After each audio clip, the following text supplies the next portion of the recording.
Hi everyone, my name's Christian and welcome to Christian's full IELTS Part 1 Speaking Test Preparation. So let me quickly introduce myself. For those of you who haven't seen my other videos on Udemy, please check them out if you haven't. Check them out means to look. So I'm an IELTS teacher and I'm teaching in an international college and I'm currently in the process of becoming an IELTS examiner. In this course, we're going to be looking at everything there is to know about part 1 of the speaking test, which goes for about 4 to 5 minutes. Okay, not 45 minutes, 4 to 5 minutes. Okay, you probably, don't worry. So in this course, in this section, there's certain kind of vocabulary that you should be looking at, you should be using.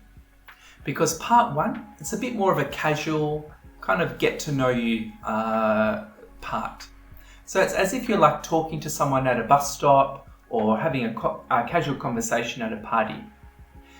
Some topics that you'll be possibly asked topics could be about food or about your hobbies, family, could be about maybe your hometown, just general things. This part of the test is designed to make you feel kind of comfortable to get ready for part 2 and 3 of the speaking test, which I also have videos for. Okay, so in this section, we're going to use some really impressive vocabulary and idioms. So idioms is like a little sentence, but it has a different meaning to it. Okay, so I'll give you an example. So, once in a blue moon. Once in a blue moon. This is an idiom, and this just means not often. Okay, so once in a blue moon, we're not talking about a moon at all. So it's like a little sentence, but has a different meaning to it.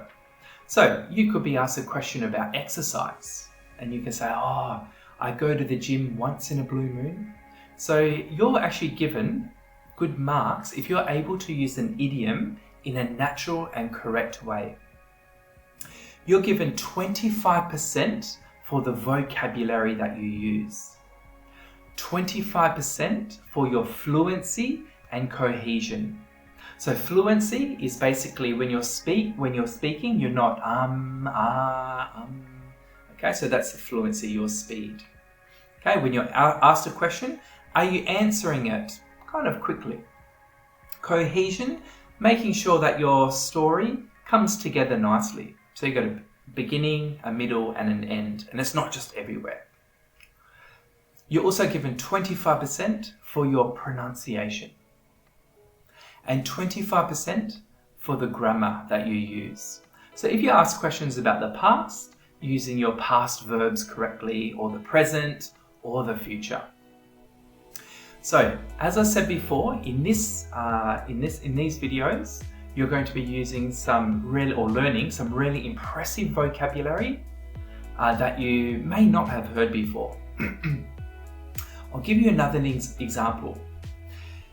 If you're talking about things you like, instead of saying I like, it's kind of boring vocabulary. It's okay to use it. But if you're after the band scores like 7, 8, 9, you're going to need to be using different impressive vocabulary. You can use keen on or crazy about. So for example, oh, I'm crazy about fishing, or I'm keen on fishing, usually with an ing after, but I'll talk about that in the video.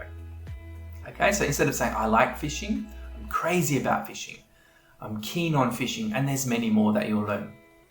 Also, if something is really delicious, okay, so if something tastes really nice, we can use whatever it is to die for. So I'll give you an example. Korean barbecue is to die for. This means it's really delicious. So instead of saying, oh, Korean barbecue is nice or Korean barbecue is delicious. Delicious is an okay word, but is to die for a little bit more impressive, okay? Because the examiner's going to be a little bit surprised that you know this word. So it's going to help with your band score. Does that sound good? Fantastic. I'll give you one more. If you're talking about a story and you've got, in the story, you want to say that you've got no money. You can say flat broke. So, being a student, I'm often flat broke. Okay, so this meaning like no money. Okay, and finally, we're going to learn a lot of different fillers. So what I mean by fillers is sometimes you're asked a question and you don't have an answer straight away. Okay, you don't have a quick answer. Sometimes you need to think of an answer. So it's not good in the IELTS test to just be quiet and thinking of an answer. So we've got in English things called fillers. So an example is a filler is like a little phrase or an expression, and it gives you a few seconds to think of an answer. Okay, I'll give you an example. If you're asked a question, you can say, I've never really thought about that before. And then you've got a few seconds to think of an answer. It's a lot better to use a filler than just to be silent. Okay? Guys, I'm really excited about this course. I've given my heart into this course and everything I know. So please check it out. I've got many other Udemy videos. They're all fantastic. I've even got myself some. Okay? All right, guys, enjoy the rest of the beautiful day and I'll see you on the inside. My name's Christian. Catch you soon.